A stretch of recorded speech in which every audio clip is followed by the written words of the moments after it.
Hi everyone, this is Ronnie and I am making this video about fruit festivals. Some of you might want to put on a fruit festival someday or even come to one or whatever. And I run the UK Fruit Fest, and I thought I would maybe share some information about how you could go about putting on a fruit festival or creating it, or if you are currently doing some kind of event like that, a retreat, a festival, a something, about how to go about doing it. And there's not a lot of fruit festivals, there's a few, and some of them have started and stopped, and started and fallen apart and stuff, and ours has been running for 6 years, technically 5 full-on festivals, and the year before that a smaller event, so kind of 6 years. And I kind of started running these little small events when I got into this lifestyle, because I was looking for other people like me. And when I came back from the first festival I went to, I assumed that there wasn't a lot of people kind of doing this lifestyle, and I thought if I started a meetup group or something, that I would find the people that were already doing it who could show me how to do it a bit better. And I did start a meetup group, and I went on for 30 bananas a day, and I messaged all the people that were in my city who were on 30 bananas a day, and I thought all these people would be like really into this lifestyle, and it turned out that most of them didn't reply back to me, but a few of the ones that did maybe weren't that interested in it anymore. And there was a guy on it actually that I met later on, and he just had like a passing interest in it. So I realised that not everyone was like super passionate and interested in it, which I didn't really know or whatever. And I put on my first ever meetup, and it was on the same day as my birthday. So I'd arranged a birthday party, and I'd got in touch with a lot of friends, and I had the meetup on the same day, and no one turned up for the meetup. So no one that I'd created. I went on meetup.com because I saw this guy Evan Rock had a meetup.com group in California, and I thought I would start a Fruit Luck group inspired by him, and went on meetup.com and created a group. And it's funny, like 6 years later, there's still only like 250 people in that group, and most of them have never been to one of my meetups, right? So there's that group. So I started that group, and no one turned up to the first meetup I did. Not a single person turned up. But my birthday party was happening on the same night, so that people came along. So it didn't seem so weird that no one showed up. It wasn't like I was just there on my own. But my first ever event, no one showed up, technically. And in the years before that, I'd done music, so I'd been in bands and things like that, and I never really understood how come some bands have loads of people coming to see them, and some of them have no one coming to see them. And we would play in Glasgow, for example, and we'd sell the place out, and then we'd play in the next city, and there'd be no one there. And that's even with some big bands that we were playing with. They would have loads of people in their home city, and then in the next town they had like a tiny room full of people. And I didn't really understand any of this stuff. I just thought it's just something I don't understand, right? It's just people somehow find out about it and somehow come along, and didn't really think much about it. And I don't know, used to do gigs and things, and I remember playing in this band. This guy was saying to me, there's no point in even trying to bring people along, because you just end up bringing people to see the other bands, and none of the other bands bring people along. It's a kind of negative attitude. So I never really learned anything in all that time of playing gigs as a musician, how to bring an audience to a gig. And and basically 99% of musicians don't know that. They don't know anything about that. They've got no clue why there's no one coming to see them, and why someone else has hundreds of thousands of people. Like they don't know that. They don't understand. They don't even think about it. They don't sit and think about it. and they play hundreds of gigs. I had a friend who had a band that played so many gigs, and they got so tired or whatever because a year or two down the line, they still had no one coming to see them basically, and they were still like relying on speaking to their friends and stuff. So instinctively, no one really understands this thing of trying to bring an audience of people to an event, which is why it's quite a tricky thing to do because no one understands how to do that. But that was my kind of background, I guess, in being involved in things like that, and I put this meetup on. I started to keep on doing the meetups, and gradually people would start coming along, and we get little groups and drips and drabs. And I think the biggest I ever got to was about 20 people showed up in a park one time, and that was because I messaged a lot of people individually about it. And now I've been doing the meetup group again on Fridays. I need to start doing it again, but I've not really got a lot of people along to it yet. So I'm still growing, developing that group a little bit. And maybe at this time of year people aren't so interested in raw vegan or whatever. But these are the things that I kind of did before I started the festival. And then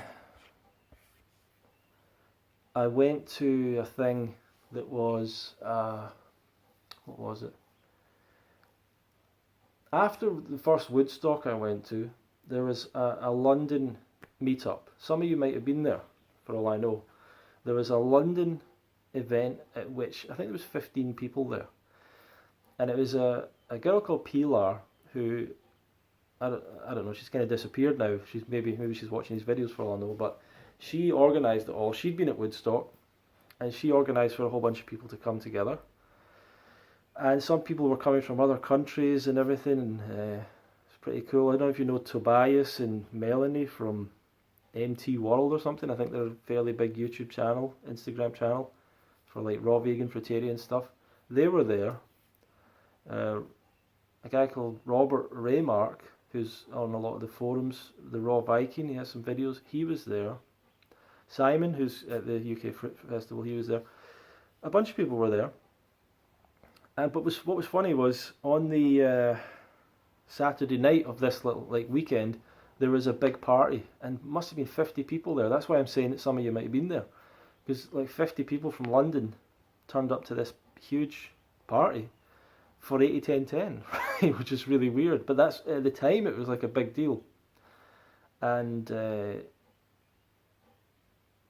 guy I remember at that time, there was a guy called Adam Frewer that was kind of 80-10-10ish, and he was like a kind of mini Tim Sheaf, like a kind of parkour sort of guy. Not as famous as Tim Sheaf, but he was kind of doing okay on YouTube at the time, and at one point he started begging for money on YouTube and stuff, and it was kind of strange. Anyway, I don't want to belittle the guy. But his friends turned up. He didn't turn up, but a bunch of people that he was connected to turned up. I think they were all living in a house together or something and eating fruit. And some of them were Slovenian, and they were looking to start a cafe in London, like the world's first 80-10-10 cafe kind of thing. They didn't ever do that, but it was kind of cool. So there was all that. And that was all connected to the London 80-10-10 meetup group, which at one point had 900 people in it. And I always find it funny that Doug Graham, most people don't realise that Doug Graham lives an hour from London. Doug Graham wouldn't have even known the meetup group was happening. He lived an hour from London, and there was a 900 person group about 80-10-10. He never ever did anything with that group until I created the festival and got in touch with them and put something together. So it's really funny how people don't. It's funny how people can not be aware of something happening and take advantage of it. I think it's funny. But after that, a year later, some of the same people went back to Woodstock, and so the idea again was to maybe have another meetup in the UK, and that didn't really happen. So. Well, the other people involved weren't going to do it. Like Pilar, she wasn't part of it anymore. So I decided to take on the responsibility of doing this weekend, and that was called Fruit Camp. And people came to that probably through my YouTube channel and through posting it on Facebook and a few things like that. And there was about 29 people there, and everyone paid about £80, £85. Some maybe paid more, can't remember, but I think it was mostly £80. And some people were telling me that that was too expensive and stuff like that. That was for Friday, Saturday, Sunday, all your fruit and accommodation. So we did that, and that went okay. Basically completely broke even, sort of thing. I probably lost money, but basically broke even. Didn't take any money out of it. But at that event, I basically said to everyone, would anyone here like to work on a festival? And 11 people got together in a room and we all discussed the idea of putting on a festival. And because I'd been at some of the other events, I'd been speaking to Doug Graham in particular, been speaking to him about would he like to be part of a UK event, and he said he would support it. So I wasn't sure if he would come or just promote it or whatever. But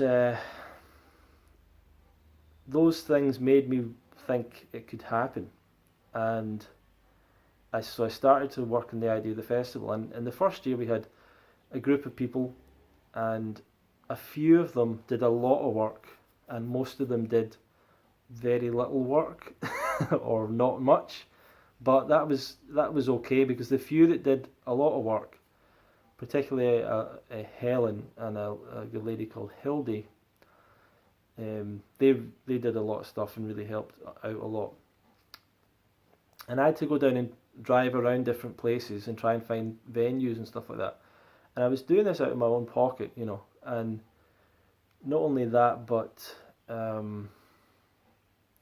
was working full time at the time with another job and doing other things. So it wasn't the only thing in my life. So I was doing that, and we were working on the festival. And the funny thing that happened was a lot of the people that were involved at the start, a bunch of them left the country, so they're not, but at least 3 of them are not in the country anymore, maybe 4. Some of them fell out with me personally a little bit, not much, but just enough to not be part of it anymore. Some of them were just too busy, and some of them were just too busy, I guess. So it really just came down to myself keeping it going, and Simon, who was one of the original people, helping with the filming. So if you see any videos of speakers and film of Fruit Fest, it's mostly Simon that's recorded that. The first year of the festival, so that's kind of the story leading up to the festival. Maybe I'll just leave it there for this video. So that's what led up to the festival starting. It really just came from an idea that just kept coming to me, and like a passion. And I think I'd always heard this idea, follow your passion and follow your this and that. And you know, I'd been listening to all that personal development stuff for many years and never quite acted on it that much. Tried it out a little bit, but I kind of thought, I really believed that I could probably do more.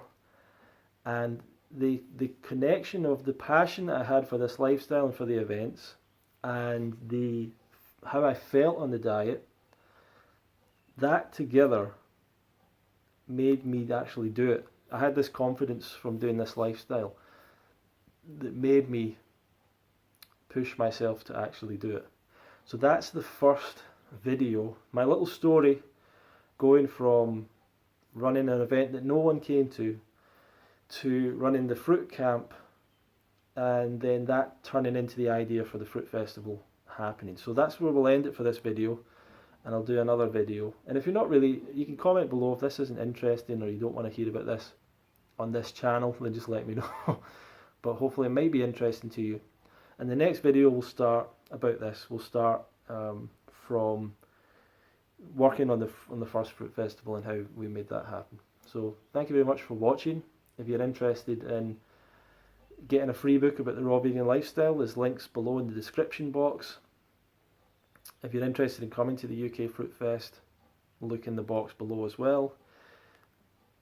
And I think there might be something else there, my coaching or something. You can have a look at the links below. But thank you very much. Bye.